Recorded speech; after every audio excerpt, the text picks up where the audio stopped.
Today is March 15th, 2014. I'm Richard Litoff, and I have the honor and the privilege to interview Robert Fields about his experiences during World War II. Do you remember where you were at when the Japanese bombed Pearl Harbor? Yes, I was in Fort Wayne, Indiana, working at International Harvester in the Body Engineering Department. And what was your reaction when you heard the attack on Pearl Harbor? How soon were we going to get drafted, probably, because there was a lot of excitement. I was boarding at a lady's house, a gentleman's house at the time, and so there was a lot of questions. And where were you born? In Davis County, Indiana. And near which city? Well, I guess Washington, Indiana, is as close as any. But Laguna was the closest small town. And what's your date of birth? January 20th, 1922. And what took you up to Fort Wayne? Well, I was just out of high school, taking some, and enrolled for some classes in drafting, when my brother called from Fort Wayne, who worked at International Harvester. And I don't know the details of my hiring, but he had asked if I would consider working in the engineering department. Well, who would turn down a job like that in 1940 for a high school graduate? The fact that my brother was also probably the lead designer in that department didn't hurt. So I said yes, and probably within hours was on my way to Fort Wayne. Great experience. So how long did you work there at International Harvester in Fort Wayne? An hour. It must have been. It was actually. It was before Thanksgiving. Well, let me start over again.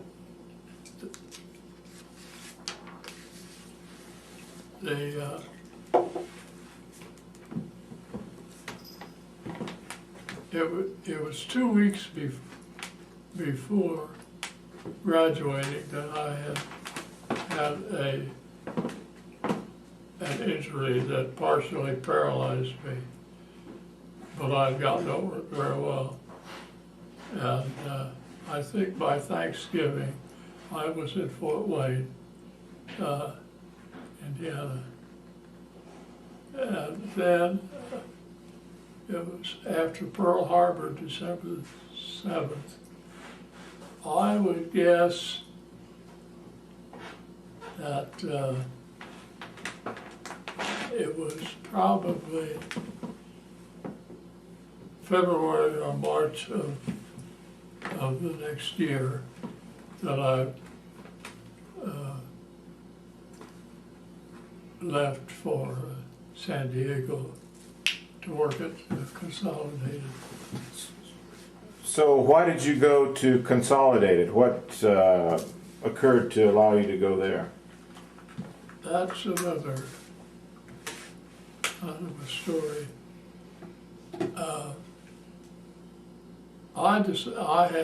There were ads in the newspapers wanting draftsmen and loftsmen at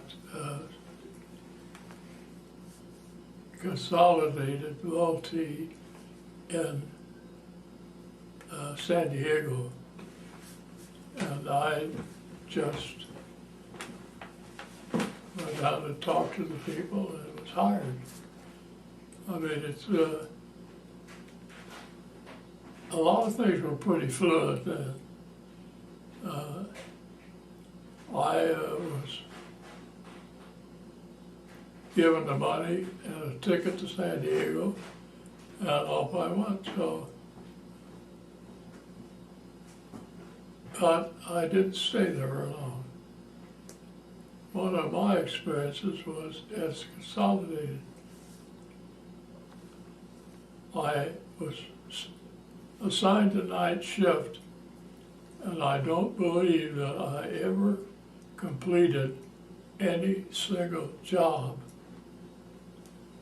Sat around mostly, and I finally figured it out that it was a case of simple cost plus.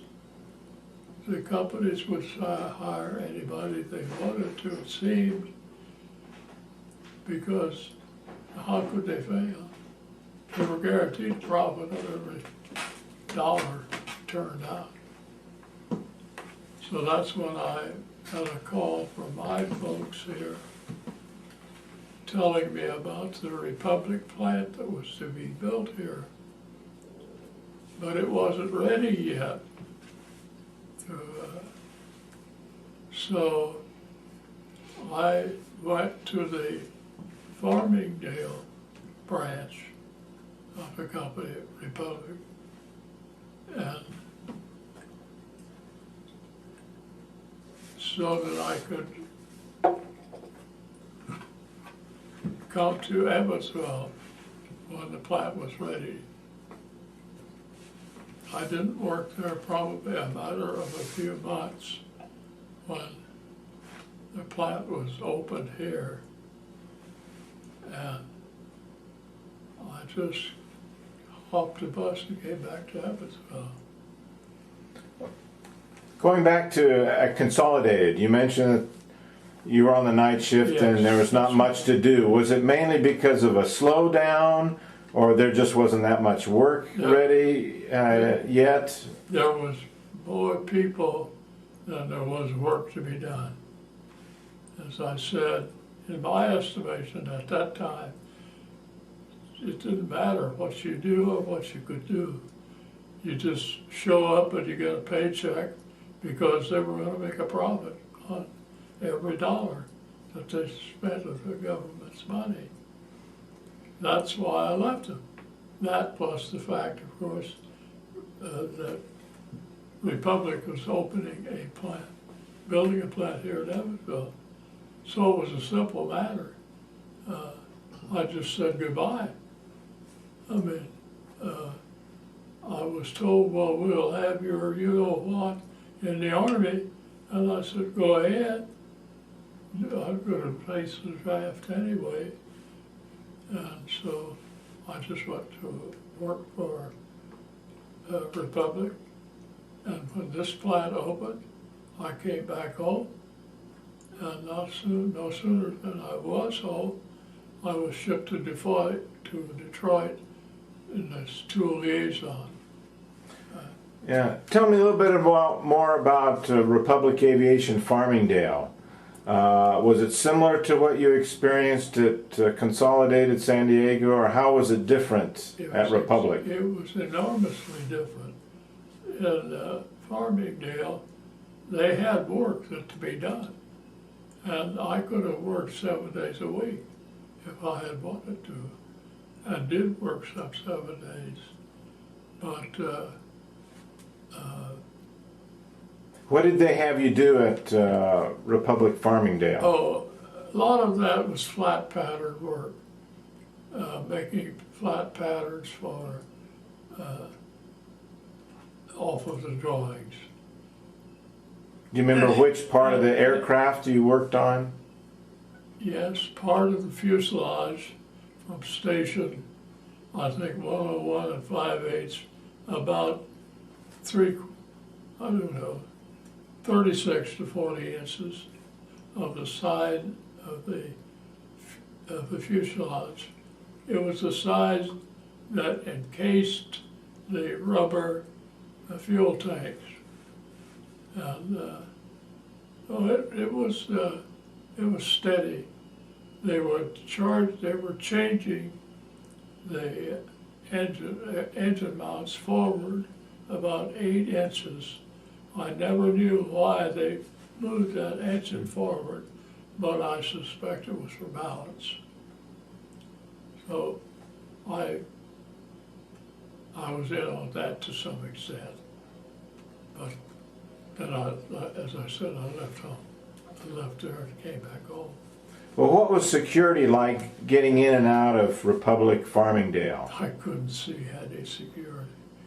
I mean, there was people just flooding in there every evening. And if there was anything special going on, I didn't know it.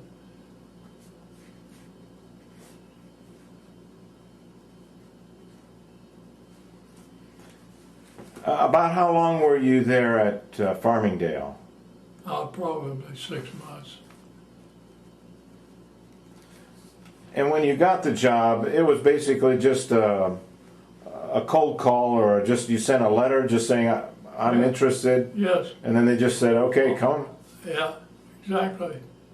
I didn't, if anybody did any checking on me, I don't know who or when. Just show up and make an application. Was it easy to find lodging? Was it as crazy as Evansville was during the build-up?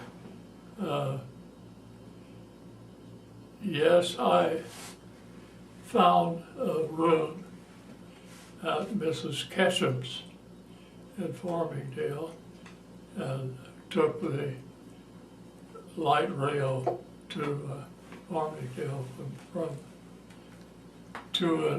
the plant. About how long was your commute, or how far? Gosh, I don't really remember now. Couldn't have been very far. I know that I had a kind of an interesting trip with a young fella that was going to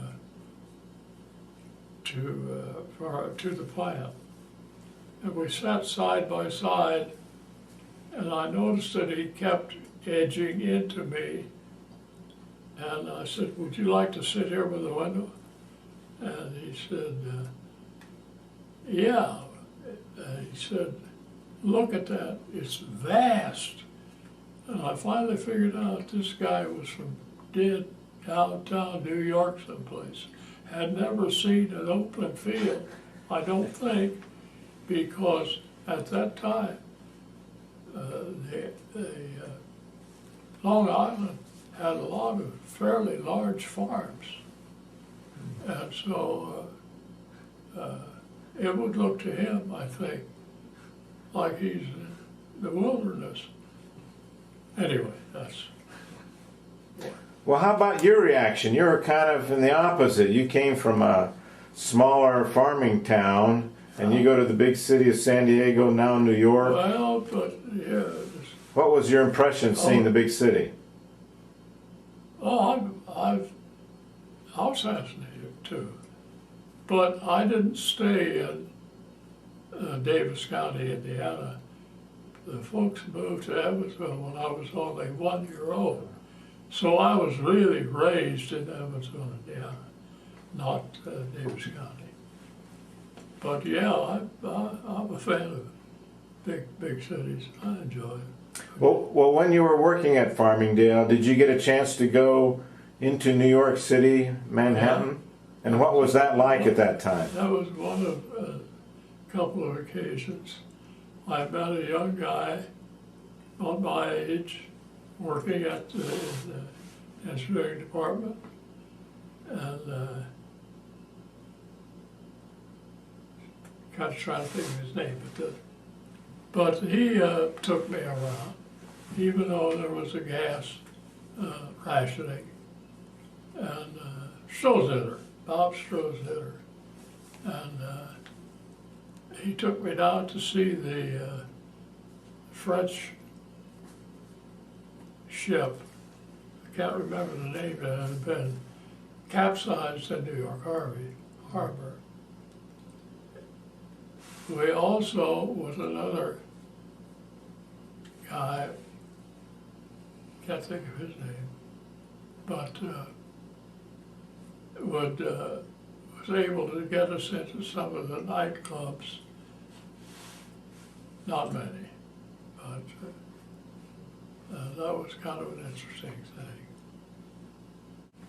While you were at Farmingdale, do you remember other things that were being rationed besides gasoline? Sugar, coffee,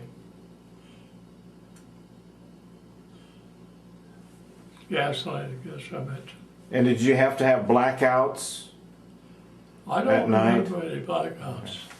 Now, coastwise, if you're closer, you might have, but I don't remember anything of that nature. So what's the reason Republic didn't keep you there at Farmingdale? What was the reason they... I said, I'm going to Evansville, period. And they said, as soon as I got to Evansville, you are now going to Detroit. Because I had had my minimal amount of experience with the detailed system at Farmingdale. I did have an advantage.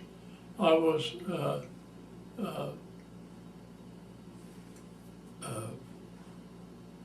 pretty well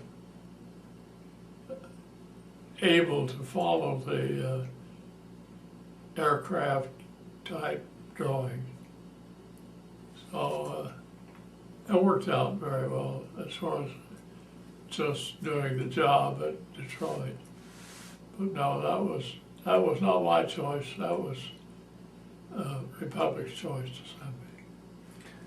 So what was the purpose for going to Detroit? To follow the tooling that was being manufactured there for the P-47. They were very simple type tools required at that time in the aircraft industry. So who designed the tooling? Was it Farmingdale? Farmingdale, basically, yeah. And then they basically contracted that out to Detroit? They made extra sets. They were not the same set of tools at Farmingdale, but they were duplicates. Because Farmingdale was not only that, I believe that Curtiss-Wrights were also producing the P-47. So there were actually 3 sets of tools, but they were at various stages of development. Some of them might have the laser back, the other might have a bubble canopy, for example. Do you remember the firm in Detroit that was making the tooling? Yes, my shop, and I only had the one, probably the biggest one, was Heidrich Tool and Die. I don't know how you spell that. Heidrich, I think. So Heidrich Tooling and Die? Yeah.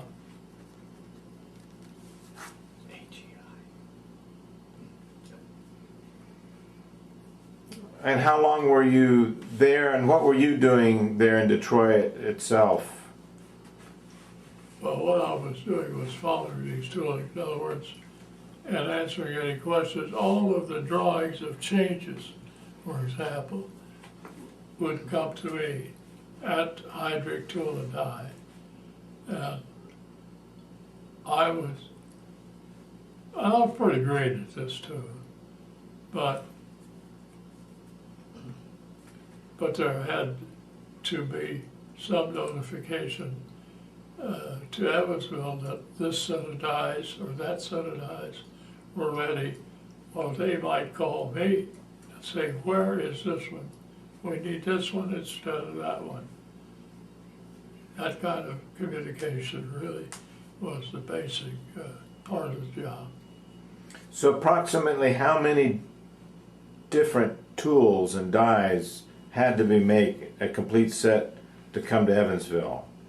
Well, no, I'm only familiar with the section that I had, and I couldn't honestly tell you. It's probably, you might have 2 or 3 dies on a single part, blanket form and so forth.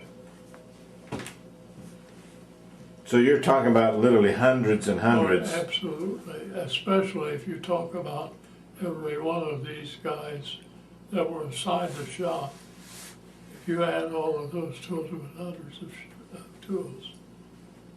But that, they took that, the tool shop took that from the receipt of the drawing to the completed tool, and tryout was also another part of it. They had to try those dies and fixtures out before I would accept it. So would you yourself actually do the tryout or the testing? No, I did not. Or you The looked shop- at their results? The shop would do the testing, would do the tryout of the tools.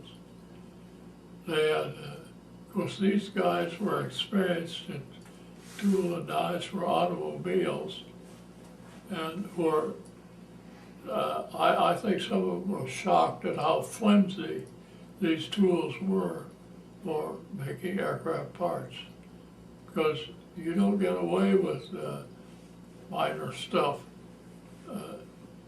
in an automobile panel, for example, hood.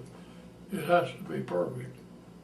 And these were, to them, were crude set of tools. So you're saying they're more crude than the automobile tools? Oh yes, much more crude than that. If you have runs of hundreds of or thousands of fender brackets for the aircraft industry, I mean, the automobile tools, you might only make 100 or less than that. You don't have the long production runs in aircraft, or didn't. But at the same time, these aircraft people thought that these were long runs if they were making 100 parts or something.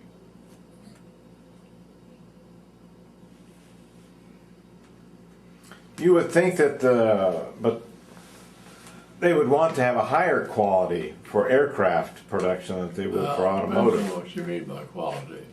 They designed, and the manufacturer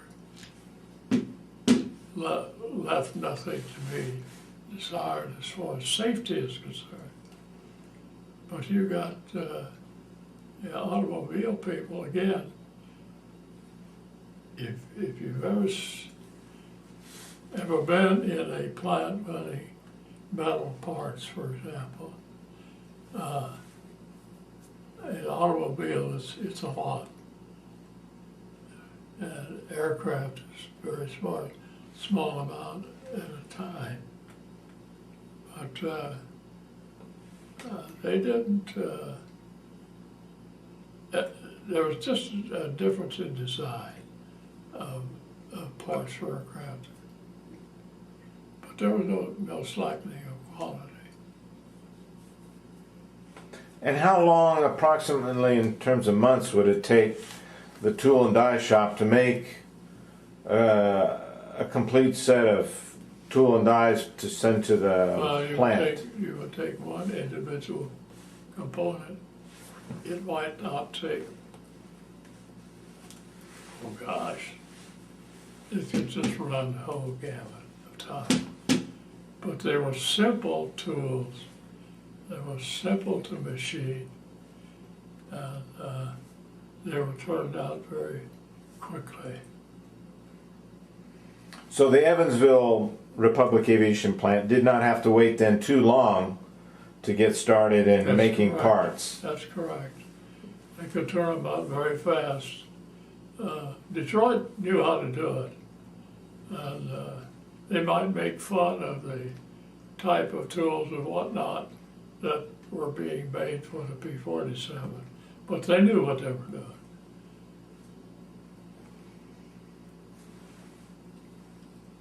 So about how long were you up in Detroit then, reviewing? I'm going to say about 4 months. And did you ever have to return again? Because I'm assuming over time they were constantly modifying the P-47, and they would need new tools and eyes. I wasn't so much aware of the modifications.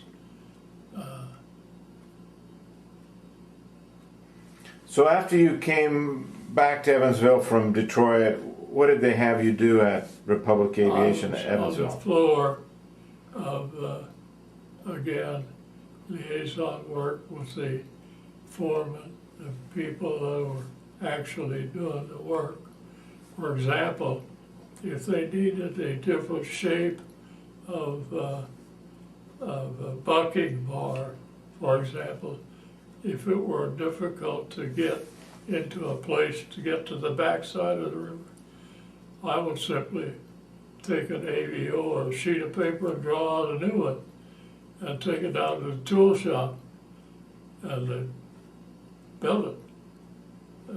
You used to see these, I think they were green cards called AVOs, Avoid Verbal Orders. And you could slip that right into the tool shop and follow it and get the tool made.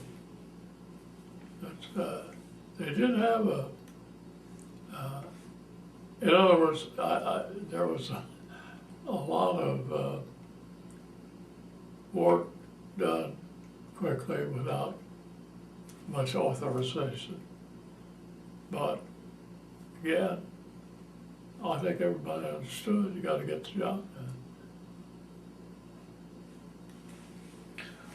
What did you see as being different in the way the P-47s were manufactured in Farmingdale versus Evansville? I don't know that I could answer that. In other words, Evansville, if you'd ask any one of the top management, well, we're better. And that was a proper attitude in wartime then. But there's no rivalry in the sense that, you know, would impede the flow of work. Just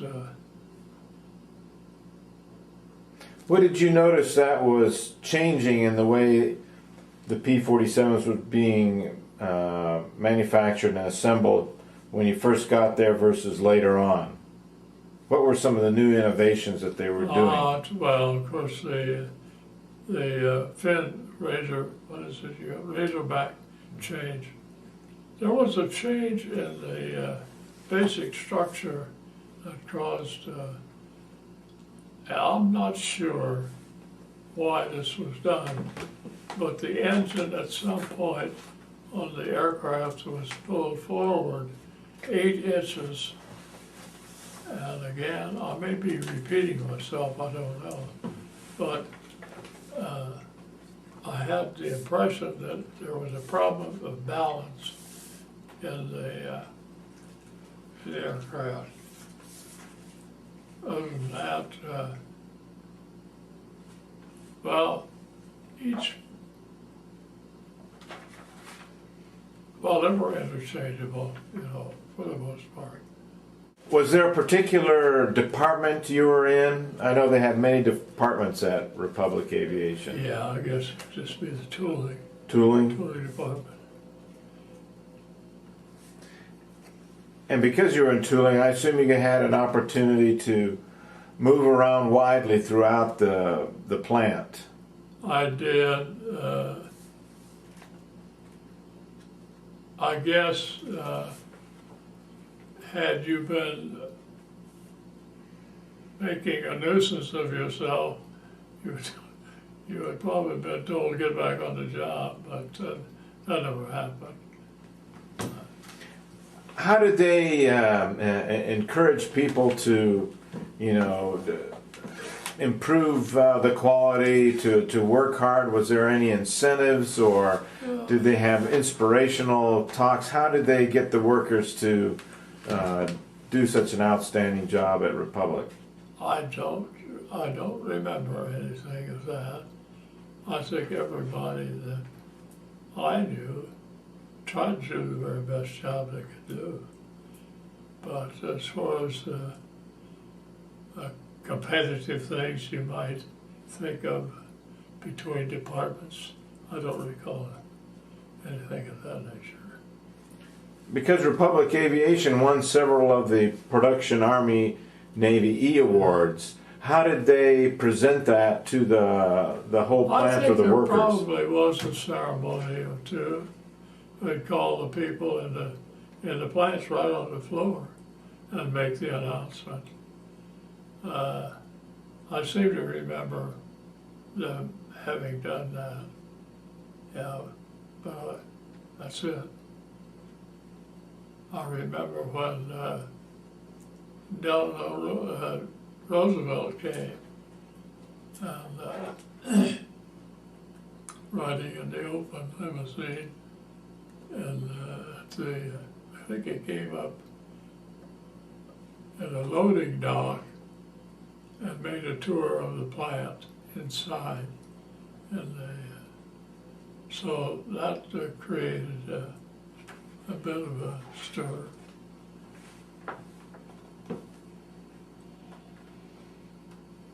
Were you able to make good friends there amongst the coworkers? You know, most of those are dead now. I mean, why you'd expect that, of course. Yeah, Evansville had some pretty doggone good craftsmen, I believe, at the time. Did some of your friends get together after work to do things, and what would you have done at that time? There was, I'm not sure, one or two company-wide, I mean, division-wide. I don't know, like picnics and things of that nature. But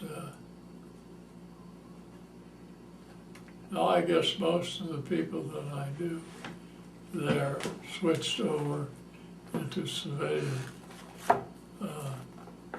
jobs when the war ended. Did you have friends that worked in some of the other manufacturing facilities in Evansville? No, I can't think of any. Later on maybe, but not at the time.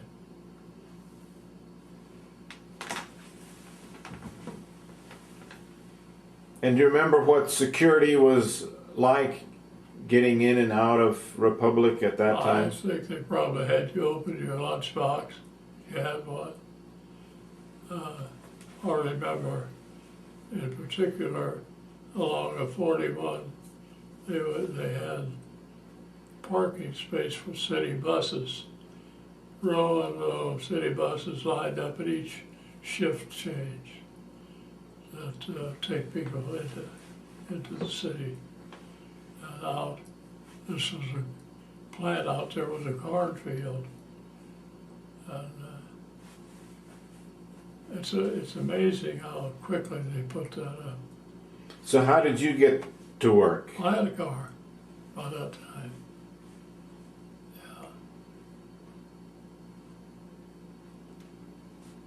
Yeah. And what's the rationing? Did that limit your ability to have enough gas to get to work? Yeah, I think an A card, that's 4 gallons of gas. I'm just guessing, my memory's not too good about that. But in truth, you could get gasoline anywhere. It wasn't a big deal. At least I didn't find it that way. There are all kinds of ways of getting around that. Like how? How would you get gas without a coupon? Well, you might have, let's say, one of the union stewards might have a few A cars left, and it's no big deal. So they would give you extra cards Sure, then? sure. Some of them were even already signed. Didn't matter. Just reuse them. So what sort of things were there to do on the weekends when you weren't working?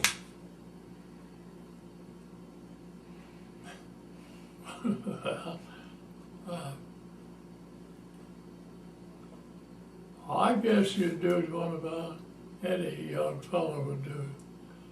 If you had a little money in your pocket, you spend it.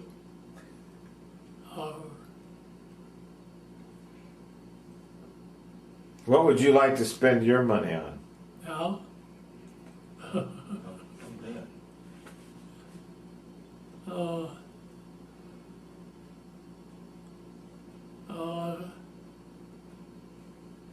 I think I'm past that.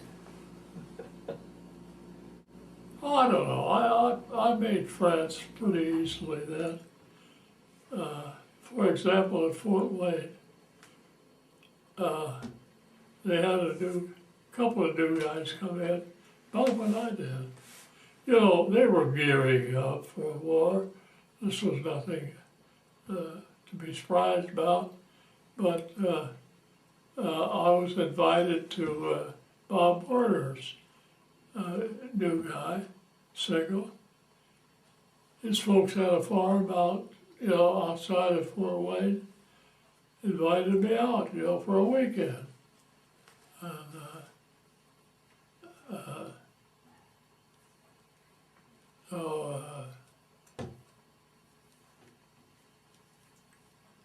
I didn't have any trouble making acquaintances, at least. Well, when you were at Republic Evansville, did you ever get the opportunity to meet some of the test pilots or some of the women ferry pilots? I never did.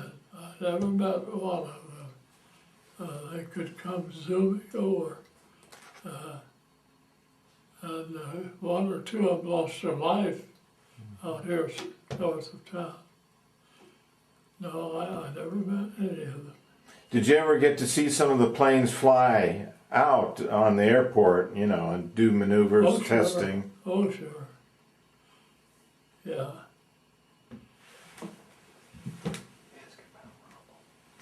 Those, you get to know by the sound of the engine what kind of aircraft it is. If you listen to a P-51 Mustang, you don't mistake that for a 47, or at least I did. And I used to think the 51 had a really deep snarl in their engines.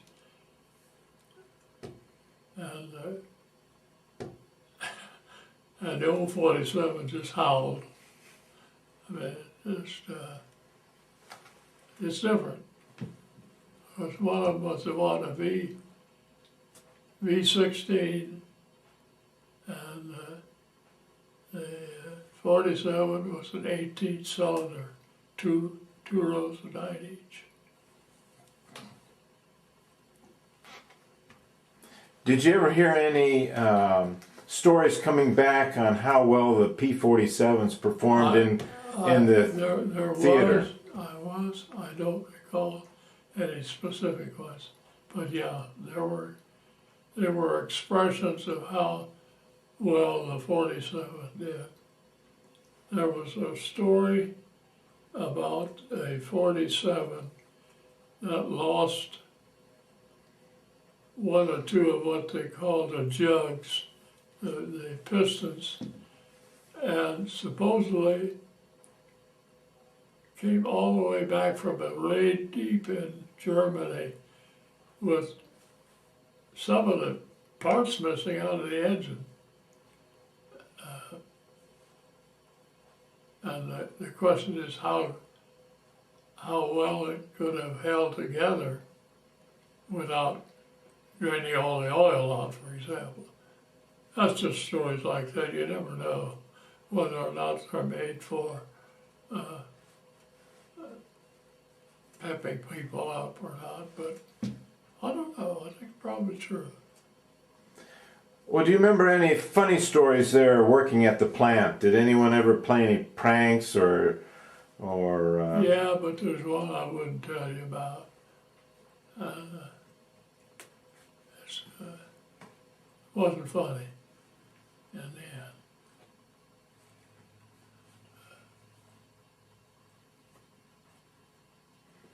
When you hear the name of Rommel, what does that? You know, that guy Tell you. actually looked like Irwin Rommel, the old desert fox. Well, of course, he came back after the war and worked for Harvester as well. Who is the gentleman? What's his name? Gene Rommel. The Irwin Rommel was his cousin. I don't know how far back, but those two guys, if you took a picture of Irwin Rommel, the general, and Gene Rommel, you wouldn't have too many doubts about the fact that these guys were related. And Gene Rommel was really a nice guy. It wasn't, he got irritated maybe, but what the hell. So what did he do here in Evansville? Same thing. Whenever he was Evansville.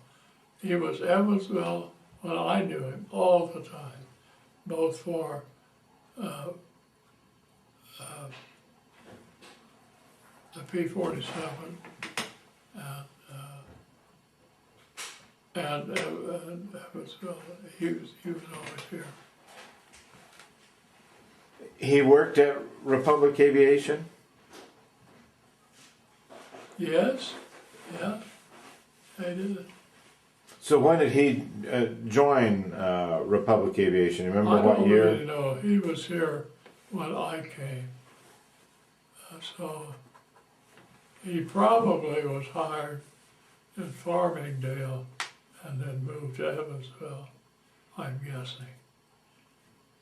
So did Republic Aviation ever do a background check on him and know that he was related to? Well, I'm sure they did, but I don't think anybody would ever question his. So was he born in Germany? I don't know that. I don't know that. I know that Gene had, after the war, very bad back problems. That was just simply an invalid for the balance of his life. How did you get kicked out of the tool room at Republic Aviation Evansville? I was, first of all, a 20 or 21-year-old snot-nosed, and I was sent to Gene Rommel's office in the tool room downstairs because they were having trouble locating a dimension. And so I went down as I was told to do and had little trouble finding the dimension, which irritated Gene Rommel no end, that his toolmakers, or I don't know this for sure, but he probably couldn't have found it himself. So he was invited, I was invited to go back and stay out for a while. But to his credit, my boss, the guy in the center of that photograph, called him back in my presence and told him not to do that anymore. And that's the end of that story. Women's labor movement at that time, because a lot of those ladies knew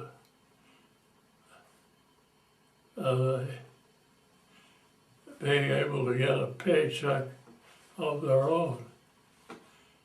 And that was quite a thing. There's a lot of these girls out of high school or whatever had never had any money of their own, virtually. There's one story, and this has been told, it's not unique to Evansville, that when the war was about over, one of the ladies said, "Oh, heck, we only had 2 or 3 more payments on the farm or whatever," not realizing what she's saying really is, "I hope the war keeps on going until we get our farm paid off." That was not very well. Didn't go down very well. So you worked at Republic Aviation Evansville until the end of the war. What do you remember when the first surrendered by Germany? Was there any sort of celebration, or what was the reaction by the workers at Republic Aviation? Oh gosh, I think everybody was ecstatic about that. I mean, well, I think really, I think Japan surrendered first, did they not? Was the other way around? Okay. So when Japan surrendered, was there another celebration, or what was the reaction by the workers that the war was finally Well, over? they probably stopped everything for a while. I guarantee that. It didn't. Everybody knew the war was over. Period. They just had to clean up the mess. So what did you do at Republic Aviation when it started to shut down? What I started things? to look for another job. No, I have been so very fortunate. I don't think I've ever been without a job. Looking back on your experiences during World War II, how did it later on change your life? Well, I think it changed everybody's life, as far as that's concerned. But that's a hard question to answer. You can't not be changed, but in my case, I think the shift was pretty smooth. Dumb choices sometimes, but I don't know. What would you tell the younger generations of today why it's important to remember World War II? You're getting me into deep trouble now because I'd be I don't want to start preaching. I probably have done too much of that.